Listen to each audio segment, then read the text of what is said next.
अस्सलामुअलैकुम बच्चों, आज एक बार फिर से हम हाज़िर हैं एक नए वीडियो के साथ, जो कि आप जानते हैं कि पिछले वीडियो में हमने हमारा नया चैप्टर शुरू किया था साइंस सेकेंड का, हेरिडिटी एंड इवोल्यूशन या तवारुस और इर्तिखा। तो बच्चों, हमने हमारे इससे पहले के वीडियो में हमने पढ़ा कि हेरिडिटी यानी तवारुस किसे कहते हैं और तवारुसी तब्दीलियाँ। हमने जो है मुख्तलिफ़ साइंसदानों का तारुफ़ भी हासिल किया जिन्होंने इस मैदान में या हेरिडिटरी साइंस या तवारुसी साइंस में जिन्होंने अपना जो है अहम किरदार निभाया या बहुत इम्पॉर्टेंट रोल प्ले किया, जिसकी वजह से और हमने ये भी देखा कि वो दुनिया को किस तरह हेल्पफुल साबित हुआ मुख्तलिफ़ मैदानों में या मुख्तलिफ़ फील्ड्स में, ख़ास करके जेनेटिक इंजीनियरिंग में। अब हम इस पार्ट में एक बहुत ही अहम तरीक़ा, जैसा कि मैंने आपको पिछले वीडियो में बताया था कि दो साइंटिस्ट जैकब मोनार्ड और फ्रैंकोइस जैकब ने जो है एक मॉडल प्रपोज किया था प्रोटीन सिंथेसिस के बारे में with the help of DNA. ये हम देख चुके थे। वो एक बहुत ही जो है अहम पड़ाव था कि जो है जेनेटिक इंजीनियरिंग या हेरिडिटरी साइंस में। तो इसकी वजह से दुनिया में बहुत सारे जो है बातों को समझने में साइंसदानों को मदद मिली। तो हम जो है इसी प्रोसेस या जो मॉडल उन्होंने पेश किया था, वो तरीक़ा 3 हिस्सों में, the process of protein synthesis is completed in 3 steps, that is transcription, translation and translocation. तो इस वीडियो में हम ये तीनों प्रोसेसेस 1 बाय 1 देखेंगे। ये तीनों प्रोसेसेस के ज़रिए ही क्या होता है, हमारा प्रोटीन सिंथेसिस होता है। और 4th पॉइंट है जीन म्यूटेशन या नोई तबद्दुल। इसके बारे में भी हम लास्ट में देखेंगे। तो चलिए शुरुआत करते हैं। इन तीनों प्रोसीजर्स को पहले हम समझ लेते हैं इन शॉर्ट, फिर हम 1 बाय 1 इनके बारे में समझने की कोशिश करेंगे। Our body needs different types of proteins so as to control various functions in the body. हमारे जिस्म को जो है, आप जानते हैं, हर जानदार को ज़िंदा रहने के लिए मुख्तलिफ़ किस्म के न्यूट्रिएंट्स की ज़रूरत पड़ती है। फूड न्यूट्रिएंट्स हम जानते हैं, कुछ जो है हमको तवानाई देते हैं, कुछ प्रोटीन देते हैं, कुछ से हमें चर्बी हासिल होती है। हमने पढ़ा हुआ है 9th स्टैंडर्ड में भी। तो ये जो है अलग अलग, अब यहाँ पर हमारे जिस्म में प्रोटीन हमारे जिस्म में तैयार होता है। हमारे जिस्म से हम जो ग़िज़ा खाते हैं, उस ग़िज़ा से हमारे जिस्म में प्रोटीन नहीं, लेकिन प्रोटीन तैयार करने के लिए मुख्तलिफ़ किस्म के जो हयाती अफ़ाल हैं उनको काबू में लाने, हमारे जिस्म के मुख्तलिफ़ ज़रूरियात को पूरा करने के लिए प्रोटीन की ज़रूरत होती है। और ये प्रोटीन डायरेक्ट ग़िज़ा से हासिल नहीं होता, बल्कि हमारे खलियात के अंदर, हमारे सेल्स के अंदर तैयार किया जाता है।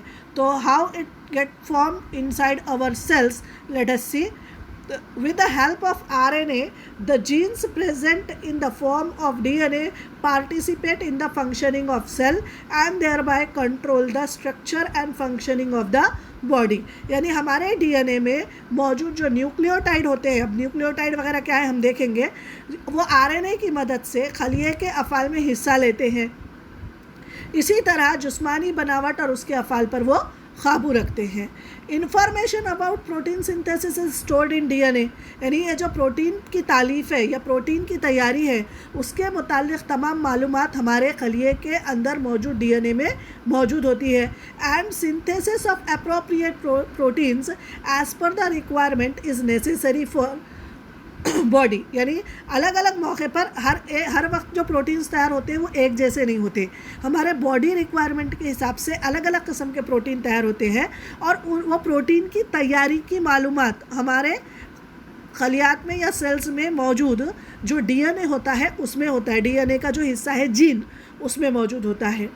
तो these proteins are synthesized by DNA through RNA. This is called as central dogma। ये पूरा प्रोसेस ऑफ फॉर्मेशन ऑफ और synthesis of protein is called as central dogma. अब ये सेंट्रल डोगमा या synthesis of protein, how it is carried out, let us see. We all know the structure of cell, either it may be the plant cell or animal cell. Here in front of you on the screen, it is an animal cell. You all know about the cell organelles inside the cell. The main part of the cell is mainly consist of the nucleus and cytoplasm. The round part which is present inside the this orange part,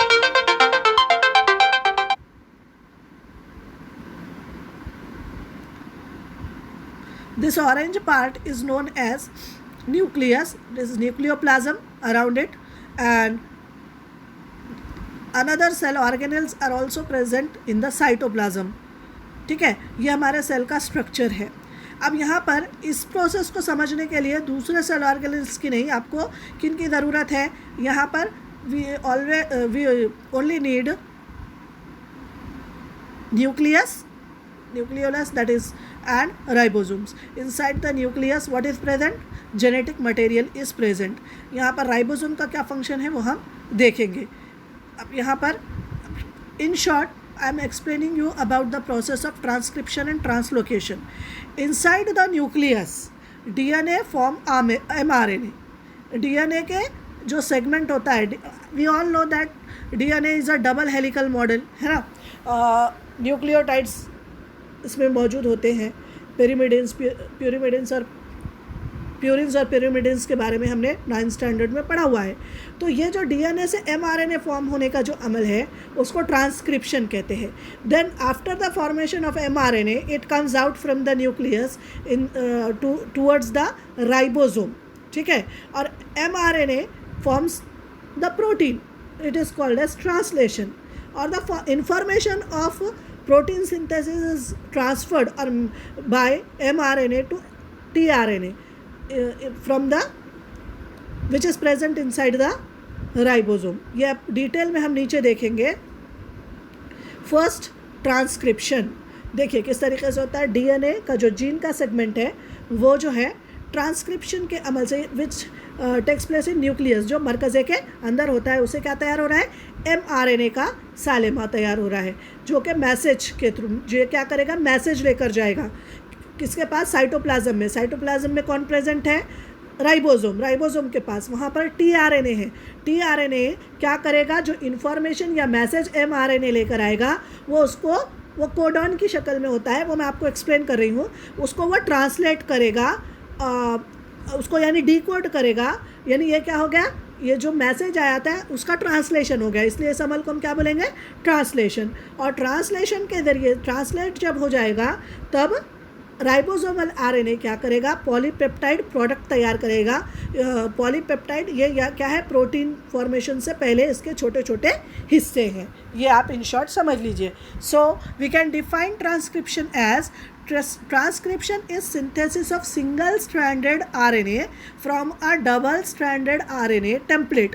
It produces messenger RNA that is mRNA. यानी transcription के अमल में DNA के दोहरे लकीर वाले साले में से आरएनए का एखेरी लकीर वाला सालेमा तैयार होता है. इस अमल के ज़रिए एमआरएनए पैदा होता है. ये अमल क्या कहलाता है? ट्रांसक्रिप्शन कहलाता है. अब हम इसको ग्राफिकली फिगर के ज़रिए से समझने की कोशिश करेंगे. ये आपकी किताब में भी है ट्रांसक्रिप्शन. यहाँ पर ये आपका न्यूक्लियस है. न्यूक्लियस के अंदर हमारा क्या है? आपका डीएनए मौजूद है. ठीक है, यहाँ पर आप जो है ऊपर इसको समझने के यहाँ पर फिगर आपके न्यूक्लियस के अंदर. ठीक है, suppose this is your nucleus. Inside the nucleus genetic material is present in the form of DNA, chromosomes और DNA. ये हमने देखा. अब ये DNA देखिए आप, suppose this is our nucleus. अब सिर्फ मैं आपको DNA बता रही हूँ. DNA इस तरीके का होता है.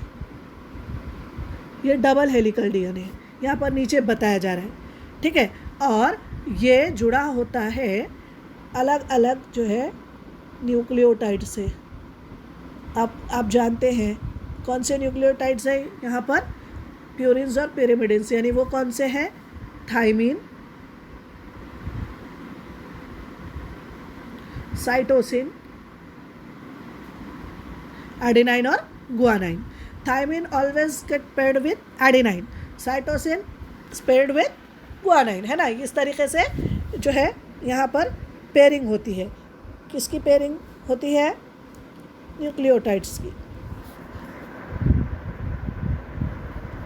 एडेनाइन ये हाइड्रोजन बॉन्ड से जुड़े होते हैं थायमिन से, ठीक है. गुआनाइन ये भी जुड़े होंगे साइटोसिन से.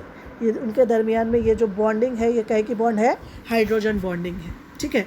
अब यहाँ पर ट्रांसक्रिप्शन के अमल से पहले क्या होता है, ये जो हमारा ट्विस्टेड डीएनए है ना, यहाँ पर ये यहाँ पर दरमियान में थोड़ा सा ओपन हो जाता है, वाइड हो जाता है, और उनके दरमियान की ये जो बॉन्डिंग है, ये बॉन्डिंग क्या हो जाती है?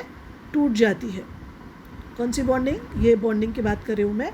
यानी सिर्फ इस तरीके से यहाँ पर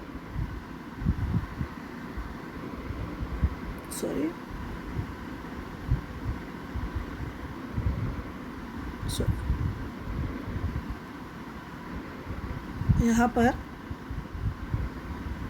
for example this is a paired with T, है ना.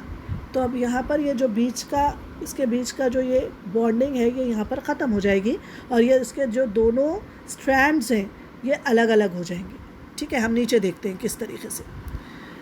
अब यहाँ पर आप देख रहे हैं ये हमारा डीएनए का जो है एक डीएनए का स्ट्रैंड है, डबल स्ट्रैंडेड मॉलिक्यूल है, मॉलिक्यूल का हिस्सा, हम इसको एक जीन कह सकते हैं, ठीक है. यहाँ पर थायमिन, एडेनाइन, गुआनाइन और साइटोसिन ये आपको दिया हुआ है, और इनके बीच में क्या है? बॉन्ड्स हैं, हाइड्रोजन बॉन्ड्स, ठीक है. अब यहाँ पर ये ओपन हो गया, यहाँ पर जिस तरीके से मैं फिगर में बता रही हूँ, ये ओपन होने के बाद क्या होता है? अब यहाँ पर इसको समझने की कोशिश करेंगे. लेट अस सी. चलो, सपोज ये इस तरीके से अलग वेवा हमारा सालिमा है, ठीक है. अब यहाँ पर इस पर एडेनाइन, गुआनाइन जो भी होंगे, इस तरीके से इनके ये जोड़ियाँ होंगी, ये आप भी जानते हैं. यहाँ पर अगर ए होगा तो यहाँ पर अगर टी हो तो यहाँ पर क्या होगा? टी होगा. यहाँ पर अगर सी होगा तो यहाँ पर जी होगा. यहाँ पर अगर जी होगा तो यहाँ पर सी होगा. यहाँ पर अगर ए होगा तो यहाँ पर टी होगा. टी होगा तो ए होगा. याद रखिए. अब इनके दरमियान में पहले क्या थी? बॉन्डिंग थी. वो बॉन्डिंग अब क्या हो गई? टूट गई है. अब क्या होता है? अब यहाँ पर एक उसमें मौजूद और न्यूक्लियोटाइड्स की मदद से आरएनए अपना इसका रेप्लिका तैयार करता है. इसको रेप्लिकेशन होता है, यानी इनके कॉम्प्लीमेंट्री वहाँ पर तैयार होते हैं. कैसे? ए के बजाय यहाँ पर तैयार होगा, ए है तो यहाँ पर थायमिन और एडेनाइन और थायमिन, और आरएनए में इन आरएनए थायमिन नहीं होता बल्कि यूरासिल होता है, आपको याद होगा. तो ए की जगह यहाँ पर क्या तैयार होगा? थायमिन की जगह यूरासिल तैयार होगा. सी है तो जी तैयार होगा, जी है तो सी होगा, ए है तो अगेन यू होगा, और टी है तो ए होगा. समझ में आया? तो ये जो है कॉम्प्लीमेंट, ये हो गया हमारा mRNA. कहाँ पर तैयार हो गया mRNA? Inside the nucleus. समझ में आई बात? ये mRNA तैयार होने के बाद it comes out as a mRNA single strand. अब ये mRNA अलग होकर इस तरीके से हमारे न्यूक्लियस के बाहर आता है. ये अमल यहाँ पर ख़त्म होता है ट्रांसलोकेशन का. कौन सा? ट्रांसक्रिप्शन का. कौन सा अमल हो गया ये? Transcription. Now next is translation. Translation is the first step of protein biosynthesis from RNA in the process formation of a polypeptide by using mRNA as a template. It occurs in ribosome. यहाँ पर ये translation का अमल protein की हयाती तालीफ यानी biosynthesis of protein, इसका ये first step है. इस अमल में mRNA के ज़रिए पॉलीपेप्टाइड्स तैयार होते हैं और ये अमल राइबोसोम में अंजाम पाता है. तो यहाँ पर देखिए, ये आपके सामने ट्रांसलेशन और ट्रांसलोकेशन एक साथ है, एक बार समझने की कोशिश करेंगे। ये mRNA है, नीचे का जो स्ट्रैंड है ये mRNA है, ठीक है। ये mRNA यहाँ पर बाहर आने के बाद अब यहाँ पर क्या होगा, ये राइबोसोम के अंदर चला गया। अब राइबोसोम के अंदर ये क्या करता है, राइबोसोम में होता है, ये अपने साथ क्या लेकर आया है, mRNA अपने साथ लाया है इंफॉर्मेशन ऑफ प्रोटीन सिंथेसिस, ठीक है, इंफॉर्मेशन ऑफ प्रोटीन सिंथेसिस। तो ये इंफॉर्मेशन किस शक्ल में होती है, this information is present in the form of triplet codon. यानी ये जो 3 न्यूक्लियोटाइड्स हैं, ये जब एक जगह एक ख़ास किस्म का उसमें मैसेज छुपा हुआ होता है, ये किसके ज़रिए, ये प्रोटीन के लिए ख़ास। तो ऐसे ट्रिपलेट कोडॉन्स कई हजार, thousands of triplet codons are present on the mRNA which comes out from the DNA, which carry information about the codes of formation of protein। समझ में आई बात। अब यहाँ पर ये जो कोडॉन है ये 3-3 के जोड़े से आगे की तरफ सरकते जाते हैं। ये आगे बढ़ने के अमल से एक जो है पॉलीपेप्टाइड चेन तैयार होती है, इसी अमल को ट्रांसलोकेशन। यहाँ पर mRNA से tRNA ने क्या किया है, यहाँ पर उसने उस जो लाया था मैसेज ये 3-3 कोडॉन के ज़रिए से, उसने ये tRNA ने उसको क्या किया, मैसेज को डिकोड किया, और इसी अमल को हम कहते हैं ट्रांसलेशन। इसने ट्रांसलेट किया। The amino acids brought in by tRNA are bonded together by polypeptide bonds with the help of RNA. During this process, the ribosomes keep on moving from one end of the mRNA to another end by the distance of one triplet codon. This is called as translocation. अब यहाँ पर translocation में क्या होता है, जो mRNA से लाए हुए कोडॉन को किसने जो है रीड किया, किसने रीड किया है, tRNA, ठीक है। tRNA ने क्या हुआ, tRNA ने जो है अमाइनो एसिड के कोड जो है डिकोड किए, जिससे उसको क्या मिल गए, अमाइनो एसिड्स मिल गए। अमाइनो एसिड जो को एक दूसरे को वो ऐसे जोड़ में जोड़ता जाता है जितने अमाइनो एसिड्स मिले, और उसको आगे बढ़ाता जाता है। समझ में आया।